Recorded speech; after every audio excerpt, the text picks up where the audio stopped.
Olá pessoal, eu sou a Daniele, professora de Direito do Trabalho da Editora Nova. Hoje nosso estudo vai ser com base no edital para a prova do concurso da Caixa Econômica Federal. Nós vamos falar sobre legislação específica, iniciando pela Lei 7.998/90, que dispõe sobre o programa do seguro-desemprego e abono salarial. Nós vamos falar sobre os seus beneficiários e critérios para saque. O que é o seguro-desemprego?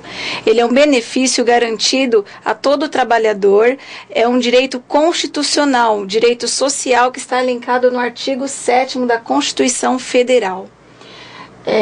Os recursos, ele é assegurado por meio do redirecionamento das receitas proveniente das contribuições para o Programa de Integração Social, PIS, e para o Programa de Formação do Patrimônio do Servidor Público, PASEP. Dos recursos que constituem a receita do Fundo de Amparo ao Trabalhador, o FAT, 40% são repassados ao BNDES para aplicação no financiamento em programas de desenvolvimento econômico. E o restante dos recursos são destinados ao custeio do programa de seguro-desemprego. Qual a finalidade do programa? Prover assistência financeira temporária ao trabalhador desempregado sem justa causa, inclusive a indireta. O que significa essa inclusive a indireta? É a despedida indireta. É aquela que o empregado pode requerer, através de ação judicial, reclamação trabalhista, quando o empregador comete alguma falta, uma falta grave em relação ao empregado ou ao seu contrato de trabalho, e essas situações elas estão elencadas no artigo 483 da CLT, Consolidação das Leis do Trabalho.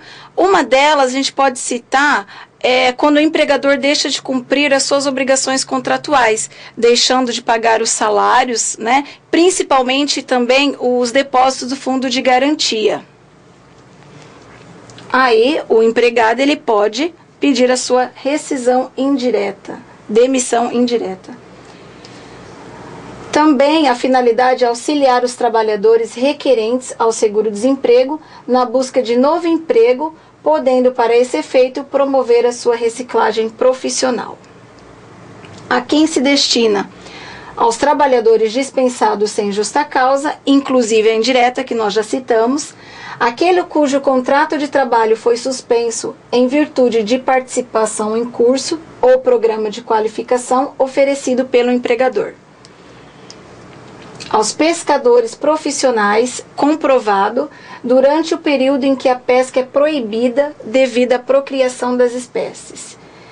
E aqueles trabalhadores que foram resgatados de trabalho forçado ou parecido a trabalho de escravo.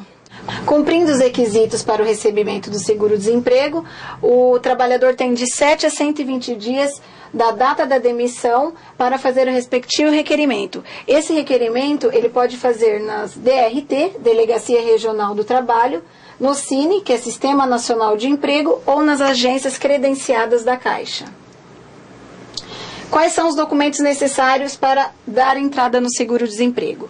O requerimento do seguro-desemprego, que são aquelas duas vias, a verde e a marrom. O termo de rescisão do contrato de trabalho. Pessoal, esse termo de rescisão do contrato de trabalho, quando o empregado tem mais de um ano na empresa, eles têm que estar homologado pelo sindicato da categoria. A CTPS, carteira de trabalho, carteira de identificação, o CPF, comprovante de inscrição do PIS, PASEP, e o documento de levantamento dos depósitos no FGTF ou extrato comprobatório dos depósitos. Os critérios para saque. Estar desempregado quando do requerimento do benefício.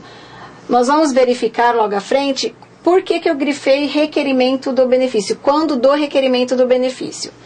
Ter recebido salários consecutivos no período de 6 meses anteriores à data de demissão e ter sido empregado de pessoa jurídica por pelo menos 6 meses nos últimos 36 meses, não possuir renda própria para o seu sustento e de sua família e não estar recebendo benefício de prestação continuada da Previdência Social, exceto pensão por morte ou auxílio acidente.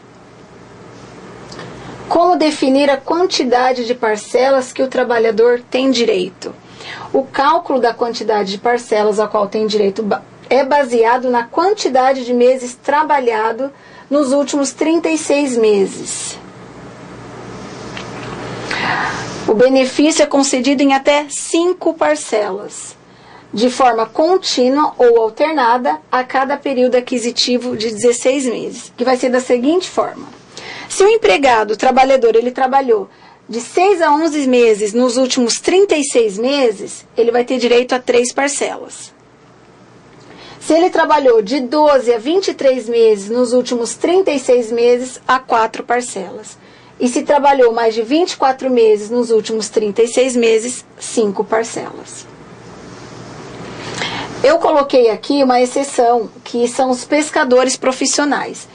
Eles vão ter direito ao benefício conforme o tempo de proibição da pesca. E esse tempo de proibição vai ser definido pelo IBAMA, que é o Instituto Brasileiro do Meio Ambiente e dos Recursos Naturais Renováveis, no valor de 1 salário mínimo. O prazo para o requerimento será do 30º dia, que antecede o início da proibição, não podendo ultrapassar as 180 dias.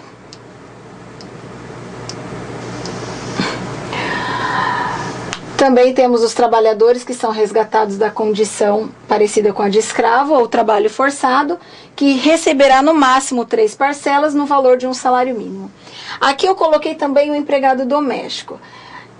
O empregado doméstico, ele também poderá receber o seguro-desemprego, se ele cumprir alguns requisitos, que é recolher INSS, que é obrigatório, ter trabalhado pelo menos 15 meses nos últimos 24 meses, estar inscrito como contribuinte individual da Previdência Social e possuir no mínimo 15 contribuições. Não estar recebendo nenhum benefício da Previdência Social, exceto auxílio-doença e pensão por morte. Não possuir renda própria para o seu sustento e de sua família. Eu grifei aqui, pessoal, porque esse é o diferencial. Recolher o FGTS e ter no mínimo 15 recolhimentos como empregado doméstico.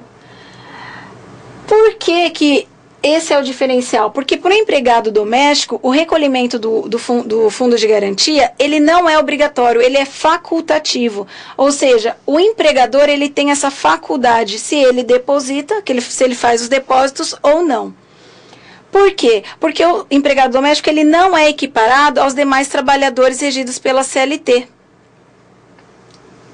Ele possui a norma dele específica, que é a Lei 5.859 e 72. A Lei 8.036/90, que é a Lei do Fundo de Garantia, no seu artigo 15, parágrafo 3º, dispõe que os trabalhadores domésticos poderão ter acesso ao regime do Fundo de Garantia, do FGTS, na forma que vier a ser prevista em lei, ou seja, poderão e não deverão. Somente em fevereiro de 2000, que este direito foi regulamentado pelo Decreto 3.361 e, posteriormente, pela Lei 10.208 de 2001, que o empregado doméstico passou a ter direito ao FGTS, no entanto, de forma facultativa e não obrigatório. É bom falar que é facultativo, porém, se o empregador ele fizer o depósito uma vez, se torna obrigatório, ou seja, facultativo. Depositou a primeira vez, não tem como o empregador desistir, vai ser obrigatório.